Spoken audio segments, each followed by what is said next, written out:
UP में पेश हुआ अब तक का सबसे बड़ा बजट। बजट में मिली विकास की बड़ी सौगात। क्या बदल जाएगी यूपी के हर जिले की तस्वीर? उत्तर प्रदेश में योगी सरकार ने विकास की सौगात लोगों को बजट के माध्यम से दे दी है, क्योंकि आज यूपी के इतिहास में सबसे बड़ा बजट पेश कर दिया गया, जिससे आगे आने वाले समय में यूपी की नई तस्वीर देखने को मिलेगी।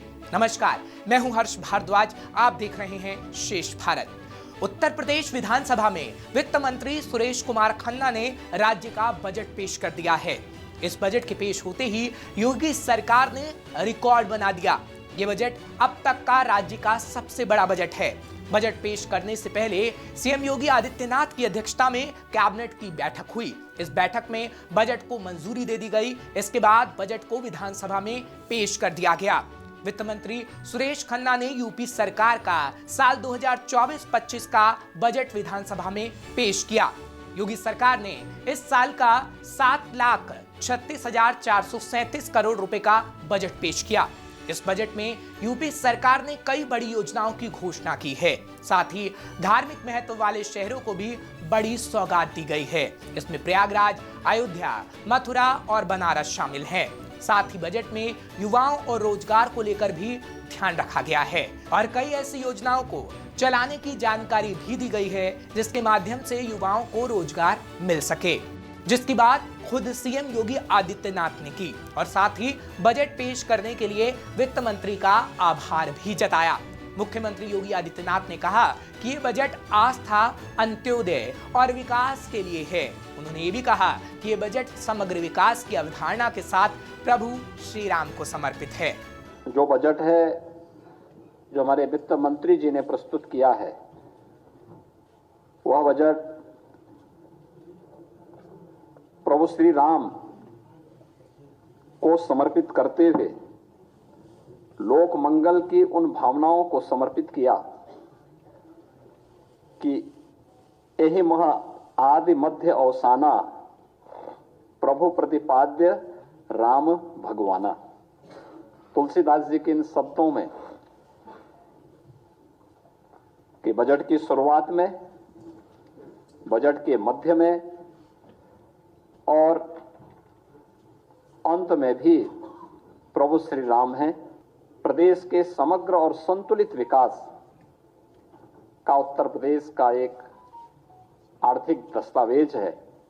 मैं इसके लिए वित्त मंत्री, अपर मुख्य सचिव वित्त और उनकी पूरी टीम को इस समग्र विकास और समग्र एवं संतुलित विकास की अवधारणा को सार्थक बनाने के उद्देश्य से प्रस्तुत इस बजट के लिए हृदय से बधाई देता हूं। अपने प्रदेश के युवाओं को स्वरोजगार से जोड़ने के लिए, नए सूक्ष्म उद्यमों की स्थापना के लिए, ग्रामीण और शहरी क्षेत्र में रोजगार सृजित करने के उद्देश्य से एक नई पहल की जा रही है, जिसमें ब्याज मुक्त ऋण की सुविधा उन नए उद्यमियों को प्रदेश के अंदर सरकार उपलब्ध करवाएगी। ये सीमा हम 5 लाख रुपए तक की ब्याज यानी 5 लाख रुपए तक की पूंजी पर करने जा रहे हैं। उसमें ब्याज मुक्त ऋण हम उन्हें उपलब्ध करवाने की व्यवस्था करने जा रहे हैं। दूसरा, प्रदेश में रोजगार प्रोत्साहन कोष के गठन की कार्रवाई, जिसमें ट्रेनिंग, इंटर्नशिप और अप्रेंटिसशिप की स्कीम को वित्त पोषण की कार्रवाई के साथ हम इसके साथ जोड़ेंगे। राष्ट्रीय फैशन टेक्नोलॉजी संस्थान की स्थापना यह वाराणसी में करने और 2 मेगा राजकीय ITI की स्थापना और 69 ITI के उन्नयन का प्रस्ताव भी हम लोगों ने इसके साथ जोड़ा है। Sports science and injury centre की स्थापना की कार्रवाई भी प्रदेश में है।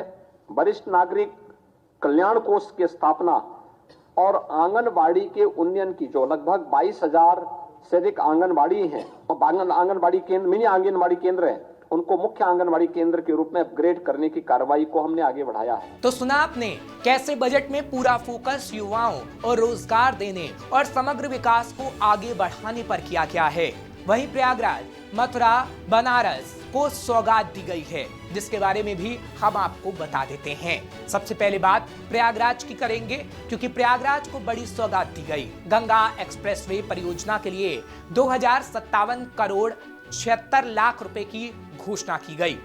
महाकुंभ मेले 2025 के लिए विश्व स्तरीय सुविधाओं के साथ भव्य आयोजन के लिए 2500 करोड़ रुपए की व्यवस्था प्रस्तावित की गई है। बात अयोध्या की करें तो अयोध्या को भी बड़ी सौगात दी गई।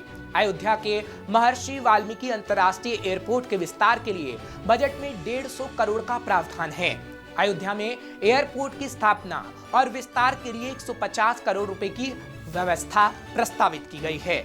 अयोध्या के विकास के लिए 100 करोड़ रुपए की बजट व्यवस्था प्रस्तावित कर दी गई।